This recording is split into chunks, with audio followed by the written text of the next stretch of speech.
Welcome back, everyone, to another reaction video. Well, for quite some time now, I've been getting requests for me to do a reaction to this video, Know Your Ally, Britain.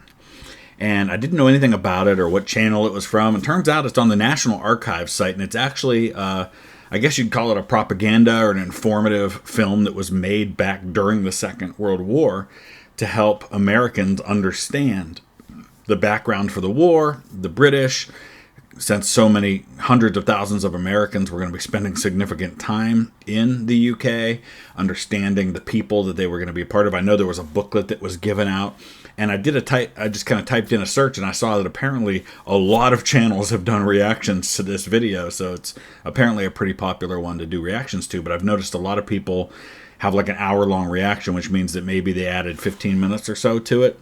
You know me, especially when it comes to talking about the UK, I go a lot more than that. So we're probably going to divide this into two parts. I'm looking at the chapters of it here, and I'm thinking maybe we'll go through to like the 24-minute mark to the end of Britain and America, which is one of the sections. And then tomorrow we'll come back and do the rest. Make this a little more digestible. After that, we're going to be diving into some Irish history, talking about the Troubles. I'm going to be going to Ireland in about a month. So it's one of the topics I want to learn more about, and I want to invite you to learn more about, because I'm planning on covering some of that topic when I go to Ireland and to Northern Ireland. I'm going to be in both. So with all of that in mind, I'll put a link in the description to the National Archives so you can check this out, the original content. Let's dive into this one.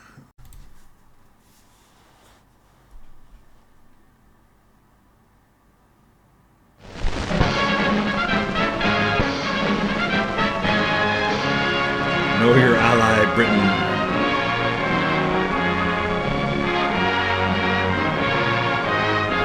Oh, interesting. So there's actually Know Your Enemies as well. So I didn't realize. I mean, I've seen a lot of these films, but you know, we call it propaganda, and that's really what it is. And it's not something that's only used by despots and dictators. It's something that's used by most governments.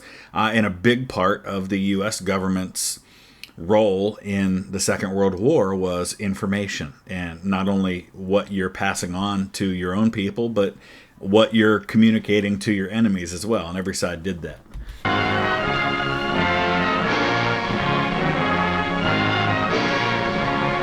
A lot of these were narrated by Ronald Reagan,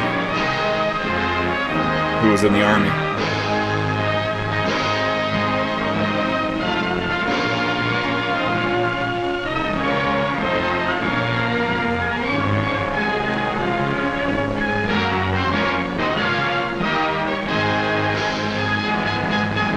Big intro.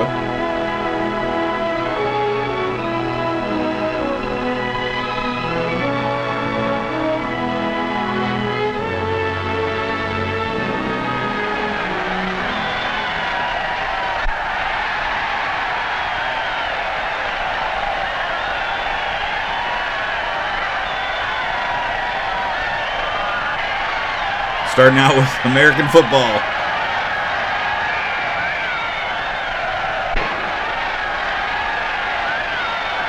That game wasn't won by the man who made that touchdown. It was won by a team, and every man on the team had a share in winning it. We're playing another kind of a game now, only this one isn't for fun. It's for keeps.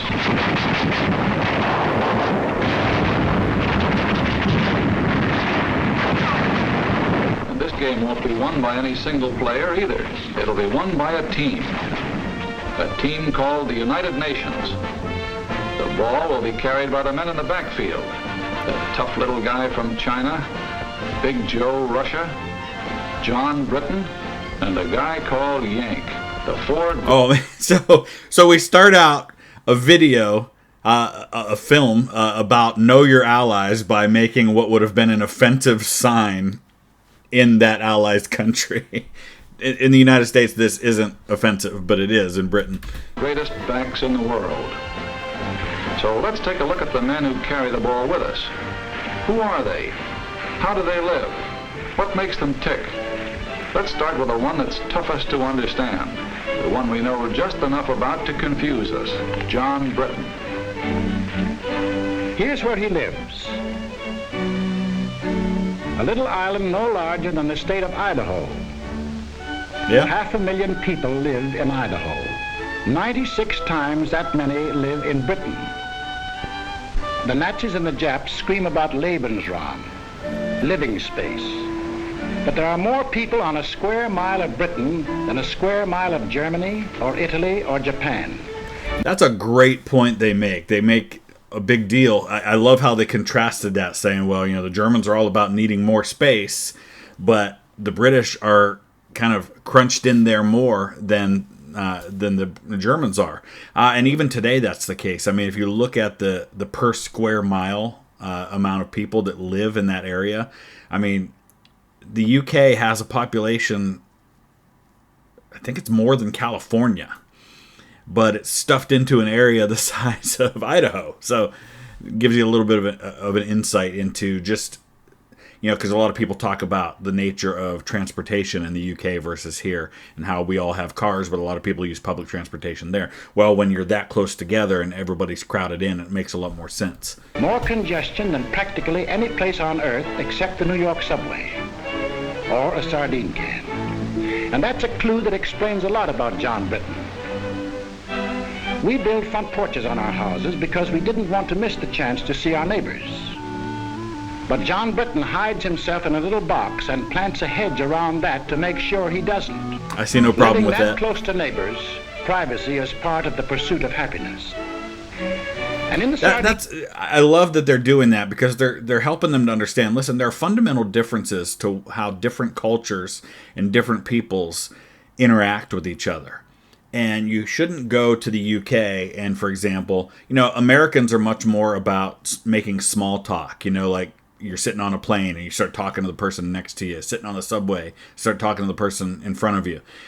In the UK, they're much more kind of kept to themselves. It doesn't mean they're less friendly. In fact, I've found people in the UK to be really friendly, like one of the friendliest countries I've experienced. But they don't necessarily do the small talk thing. And it doesn't mean that they're rude. It just means they're different. Steam can called Britain, they learn to get on with their neighbors. They have to. He's too damn close. That's why they have so little crime in Britain. Believe it or not, even in wartime, the British cop does not carry a gun, nor does the professional crook. And in 1926, when the world heard of this stoppage of work in Britain, that industry, transportation, the whole life of the country had been paralyzed by a general strike, it was still more surprised next day to learn that the strikers were playing football with the cops. You can only understand that if you live in a sardine can. The second clue to this guy on our team. No part of Britain is more than 100 miles from the sea. Yep. Every day for hundreds of years, years of peace and years of war, John Britton has seen ships sail from his island to the seven seas. That means that whenever John Britton wants to bust out of his sardine can, it's the sea that gets him. Yeah. And for Americans, I mean, the majority of American population is still on the East Coast. But, I live in Ohio and we have Lake Erie. But to get to the ocean, 6 hours minimum is a drive for me. And I'm still a lot closer to an ocean than a lot of people in the center of the country. He's been busting out for hundreds of years. And that led to Australia, South Africa, New Zealand, Canada, and for that matter, the United States of America. How did John Britton get on our team? Remember 1938? The Yankees won the pennant. Wrong way, Corrigan. The last trains ran on the 6th Avenue L.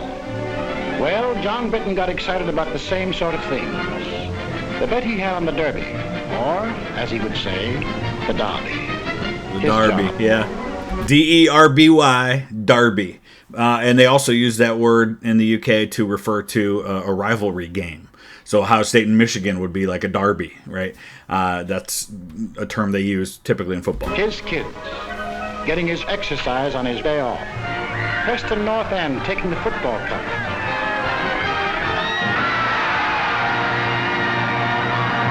Only 300 miles away, people were cheering another kind of event.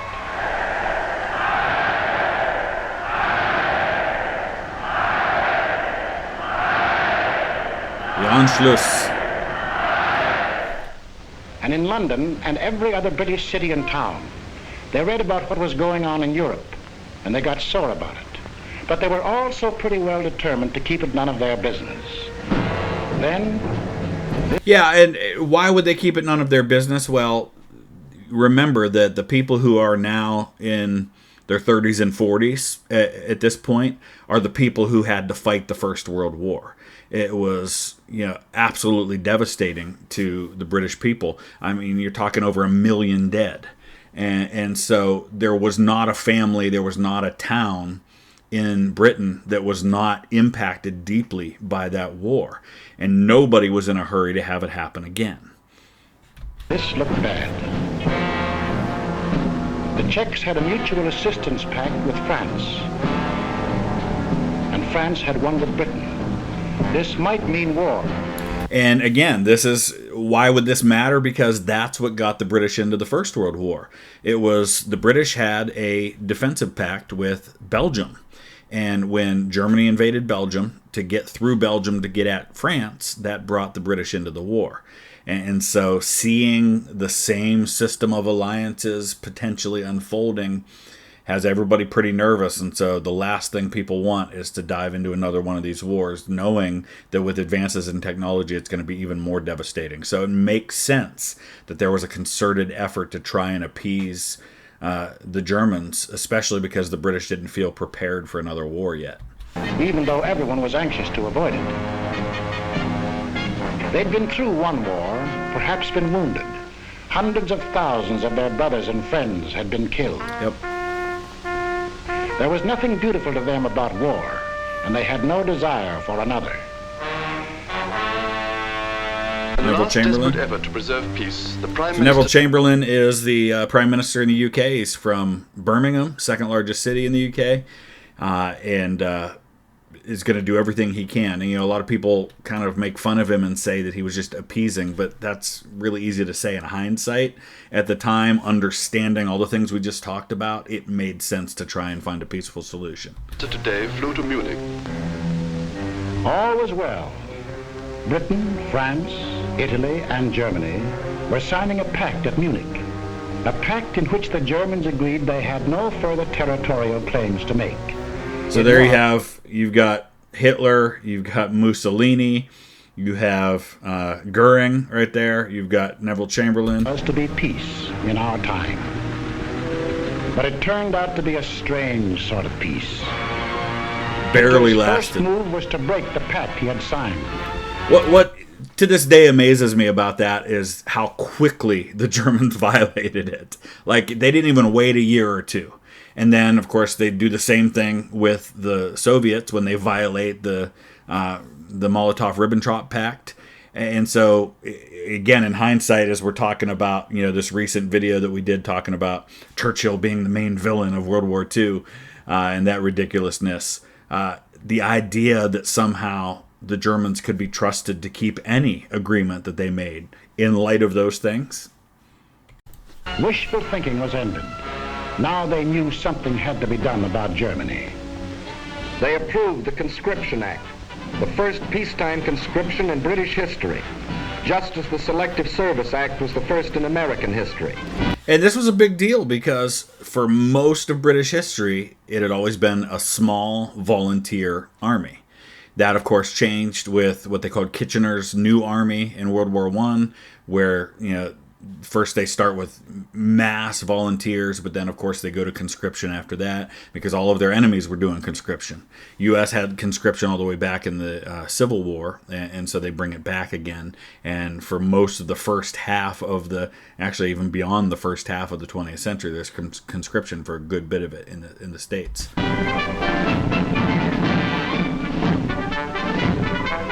The British had put their cards on the table. They had, in effect, said to Hitler, "That's enough. If you go into Poland, we'll fight." Hitler smiled. Like other would-be conquerors of Britain, Philip of Spain, Napoleon, Kaiser Wilhelm, he thought he understood the British. And what does he mean by that? Well, Hitler really didn't think that the British would come into the war over Poland. he thought, we'll be able to invade Poland, and just like we did with the Sudetenland, they're not going to really do anything about it. He didn't. Or with Czechoslovakia, I should say, not the began to wake Sudetenland. up. He was a pretty drowsy lion for the first 6 months of the war. He snapped and growled.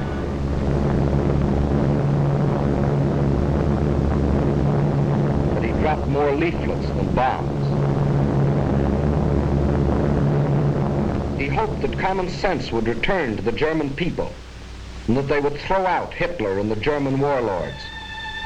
Instead... And why were they able to do that? Well, they have what's kind of called the phony war for the first 6 months or so. From September 1939 until May 1940, there's really not any ground fighting happening on the Western Front in Europe. Most of the fighting's in the East. It's only in May of 1940 that it really becomes kind of a hot war beyond just, you know, bombing and things like that. You actually have ground troops. At dawn this morning, the German armies, without warning, invaded the neutral countries of Luxembourg, Holland, and Belgium. The King of the Belgians today surrendered his armies of more than 500,000 men. Marshal Pétain, as French chief of state, has asked for an armistice. The issue in France is ended. Britain was alone. Czechoslovakia occupied, Poland defeated, Denmark gone, Norway gone, Holland, Belgium, France gone. Only Britain now. Britain was alone. Hitler considered the war over. Everybody considered the war over except the British. At the 11th hour, the lion was finally aroused. We shall defend our island, whatever the cost may be. We shall fight on beaches, landing grounds, in fields, in streets, and on the hills. We shall never surrender. And a fascinating part about that speech, Churchill comes to the prime minister position like on the day that the war really starts in the West in May of 1940. So couldn't be a worse time to become prime minister. But he, from the very beginning, is cultivating the relationship with the United States, with Franklin Roosevelt, knowing that the British are going to need American help. And American help, even before the United States enters the war in December of 1941, is coming in the form of munitions and supplies and food, and not just for the British, but also for the Soviets. And in that speech, that we will never surrender speech, we'll fight on the beaches, we'll fight in the landing zones, all that stuff, he also includes a part of that speech that basically says, and even if, and I don't think this will happen, the Germans conquer Britain or a large part of it, then our dominions across the sea, Canada, South Africa, Australia, India, they'll come to our aid, and then the New World, what he meant was the United States, would eventually have to enter, and he kind of throws that olive branch out there to the U.S. For a year, they took everything that the Nazis could throw at them. For one solid year, from June 1940 to June of 1941, they were the only major power fighting the greatest war machine in the world.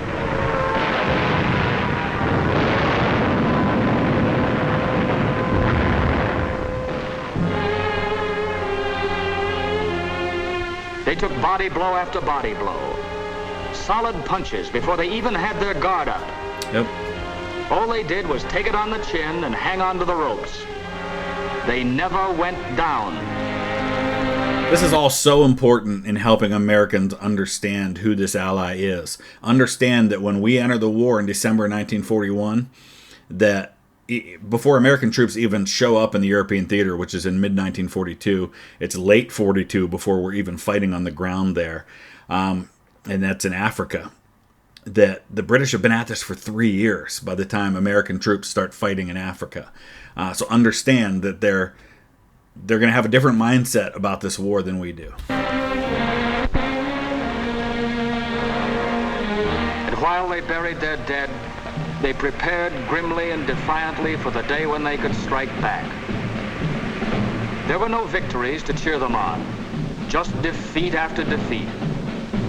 Some heroic, like the beaches of Dunkirk, or like the hills of Greece, where British soldiers landed to keep their pledge of honor to the Greek people.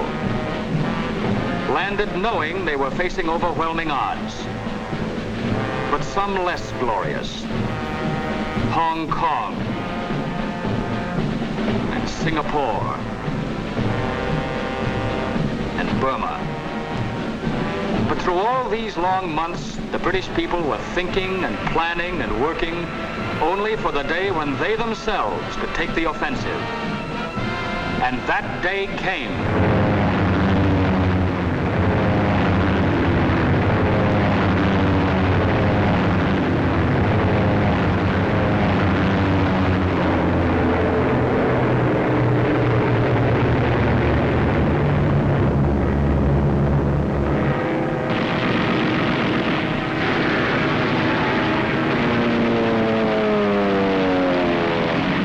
One of the fascinating things about World War II is that so many of these planes, especially later in the war, are equipped with cameras that actually give us that kind of bird's eye view of the action.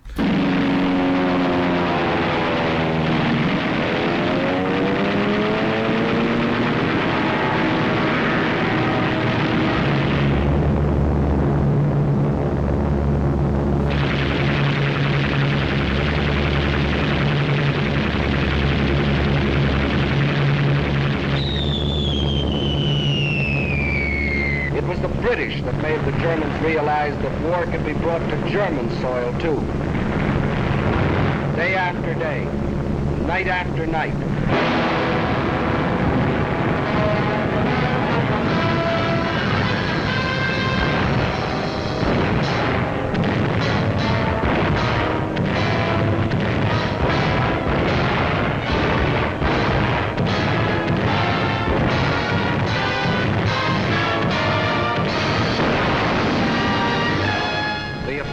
Continues in greater and greater strength. That's in the air. And on the ground, 1,500 miles away in North Africa.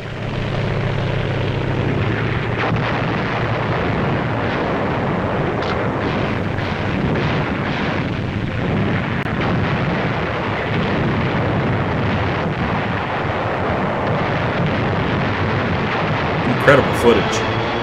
And now, understand, especially when you see footage from World War I, but also sometimes World War II, understand that sometimes it's recreated. A lot of times from World War II, it's real. World War I especially, like 90% of it is recreated footage. So you can't always assume that what you're seeing is real and actually filmed from the time.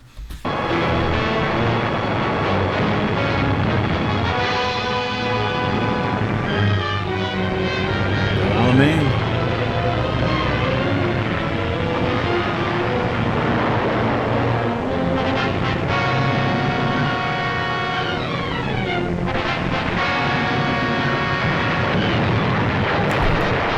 Africa's a big deal because instead, imagine if the first ground combat against Germany by the British, by the Americans, had happened at Normandy, for example. That might have been tough. That might have been real tough. But because they had experienced combat, many of these units in North Africa, in Sicily, in Italy, there was a lot of confidence because by the time they land at Normandy in the summer of 1944, they already knew what it meant to have success against the Germans. And the tide of the war had already significantly turned against Germany.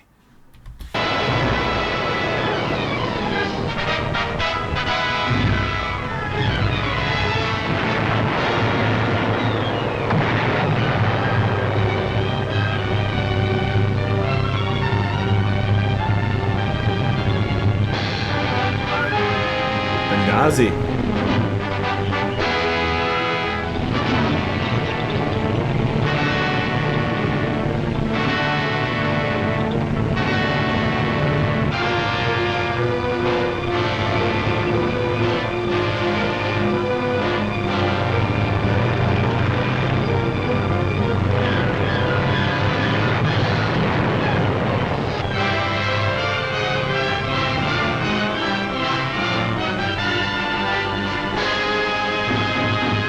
So notice one of the things they keep showing are surrendered German soldiers or captured German soldiers.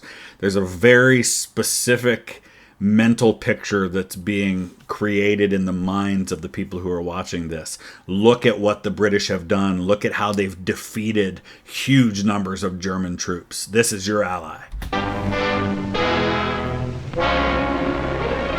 1,700 miles in 122 days. 1,700 miles of sand and wind and enemies.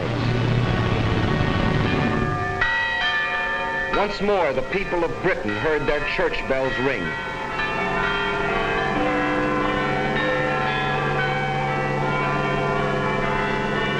More than 3 years earlier, they had been warned that this would be the signal of invasion. But long since the nightmare of the threat of invasion had passed. Now the bells rang out a song of thanksgiving, a song of victory.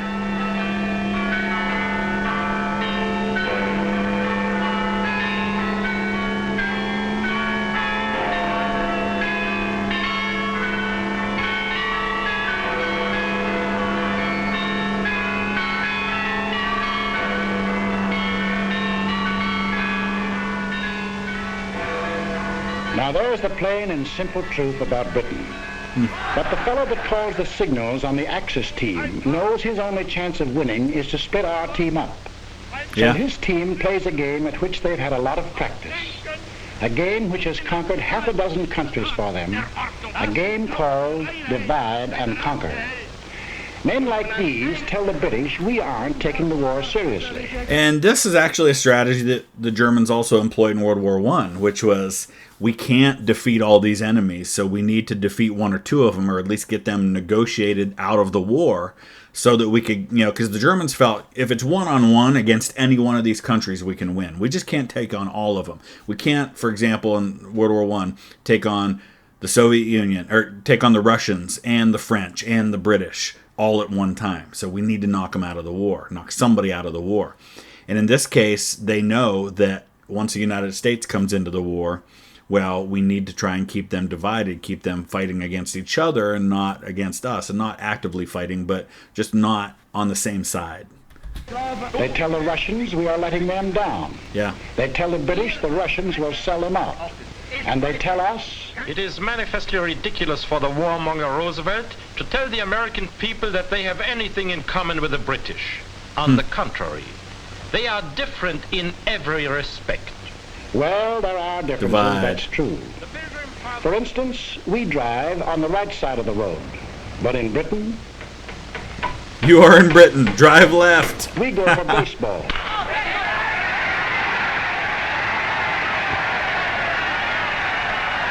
They have a little number called cricket.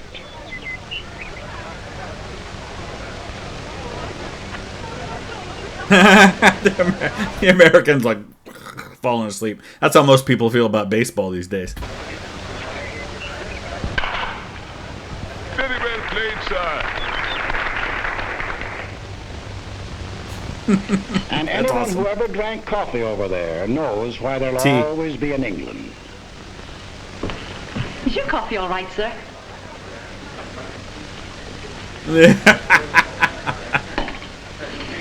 Give us a glass of half and half. Have you heard about it, boys? Give us another glass of half and half. Blimey, you'd have thought it happened to poor old Bill. And another bloke here. So I went in to sup my dinner, but it's that and buckets and I was getting parched. I love this because they're acknowledging, listen, it's okay that we're very different. There's some things about each other that we just don't understand and we don't like, and that's okay. Acknowledge it, but then focus on what brings us together. That's bad. Among Tchaikovsky's smaller pianoforte works are past... Are they kidding, Jack? Why the cockamamie sprinkling some schmaltz mixed with celery tonic? Why do they all mush so much with corn pone in their mouth? You all can't understand a word they say. Yes, there are differences. But there are a few things that Britain and America do have in common. Yep. And these are the important things of life. A little thing called a free representative government. We call it Congress. They call it Parliament. Yep. A little thing called freedom of speech. No, in the next war, you've not got to go to it. They'll bring the war to you. And the thing is, if you take a tip from me, go and live at the Dorchester. because the trenches are just outside. This meeting is called under the auspices of the American Workers' Party, an organization dedicated to the organizing of the working class of America. Freedom of the press, freedom of religion. They may not be important to Hitler, but all these things are the common heritage of John Q. Public and John Britton. 700 years ago, their ancestors fought for the Magna Carta. Yep. No one will we deny or delay, right or justice. And there's actually one of the oldest copies of the Magna Carta is on display in Washington, D.C., at least it was last time I was there, at the National Archives, right alongside of the Constitution and the Declaration of Independence. 300 years ago, the Petition of Right. No man shall be compelled to yield any tax without act of Parliament.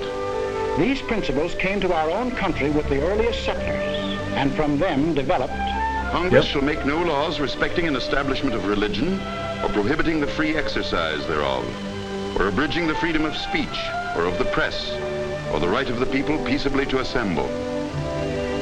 We may make gags about each other's accents, but we speak the same language of freedom. Even during the American Revolution, when we were at each other's throats, the Earl of Chatham was free to say about us to the British Parliament, You cannot but respect their cause and wish to make it your own. And that is why in the heart of London, alongside his great naval hero, Nelson, John Britton has put George Washington. Yep. And in Parliament Square, the most sacred spot in the British Commonwealth of Nations, Abraham Lincoln. Of course, Hitler doesn't like this kind of talk. His job is to sell the British that we are a nation of money grubbers They are different in every respect. and gangsters. While in the next studio, he is selling us the idea that the British are gutless and dopes. The John Q. Public and John Britton are entirely different. So I love all of this, because what they're saying is when you focus on your disagreements with the British and when you are divided, you're letting the Germans win. That's what they're saying here. It's a very subtle message, but it's very effective. All right, Hitler, where are these miners? Wales or West Virginia? These farmers, Devonshire or Wisconsin? These steel workers, Sheffield or Pittsburgh? These children, American or British, they live in lands which share the same hopes, the same ideals, and unlike the poor children of Germany, in lands where the truth is free.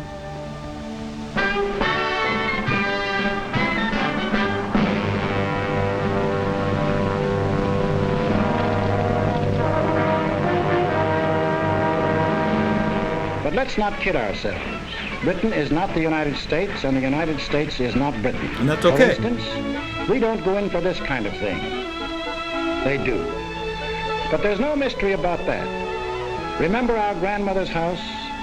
It was old-fashioned, out of date, patched and altered to suit each new generation. Are we saying that the British are old-fashioned and out of date? I mean, they are a lot older than us, so that makes sense. And filled with family relics even grandmother couldn't explain. Well, John Britton has been living in his house for a long time. Exactly. And that's why to us, who live in a modern house that we built ourselves to suit ourselves, John Britton seems slow-moving and cluttered up with ancient traditions. It seems, and that's a fair point, is that, you know, it's not that there's anything wrong with the British having this history and this this kind of nostalgia, and I don't know what the word is you want to use, but I love it. I absolutely love, you guys know that I love the UK, and I love this kind of stuff. I love all the pageantry and the ceremony and the history and things like the coronation. Americans don't understand that because we're a very new country and we kind of built everything from scratch at the end of the 18th century. So stuff that's old for us, but we have that too, right? We have things that we hold on to as sacred and part of who we are at the core. They're just different things. Kings, for instance. The present king rode to his coronation in the same coach, to the same church, for the same ceremony as his ancestors did. But the job he took on is very different from theirs. Yeah. There have been some changes made. For the British king can no longer make laws or impose taxes or interfere with government. He and his family work as hard as any other citizen, doing the job that the people expect of them. Yep. Today, the king is the servant of the people and not its ruler. When an American is arrested and brought to trial, the bailiff calls his case The People versus John Doe. But if such a case were called in Britain, it would be The King versus John Doe. But it means the exact same thing. It's just a different word. When you're talking about the monarch, when you're talking about the crown, you're talking about the people. It means the same thing. Yep. Today, the British king is the symbol of the people. Right. The British are great fans of the fellow in Buckingham Palace. But when they sing God Save the King, they're not worrying about his health. They mean God bless the British people. Yep. 100%. And the dukes and the earls. But in 1911, the people took away the last remaining power of the lords to block the action of the people's representatives. Dukes and earls don't run the country anymore. Today, there are only two people who do that. John Britton and his wife. They go to the polls, just as Mr. and Mrs. John Q. Public do here, and elect their representatives to the House of Commons. And there they fix the taxes and make the laws. And if John wanted to get rid of the lords, his representatives in Commons can at any time vote them out of existence. But John doesn't want to get rid of them. Right. So he confuses us by keeping dukes and lords in a country where unions have long been accepted as an essential part of the democratic system. And all he's saying here is, don't look at the monarchy and the dukes and the lords and the system that they have and think that it somehow means the people don't have the power. It's just that they choose to keep those things, and that's okay. That is perfectly acceptable if that's what they want. Ours is different, and that's okay too.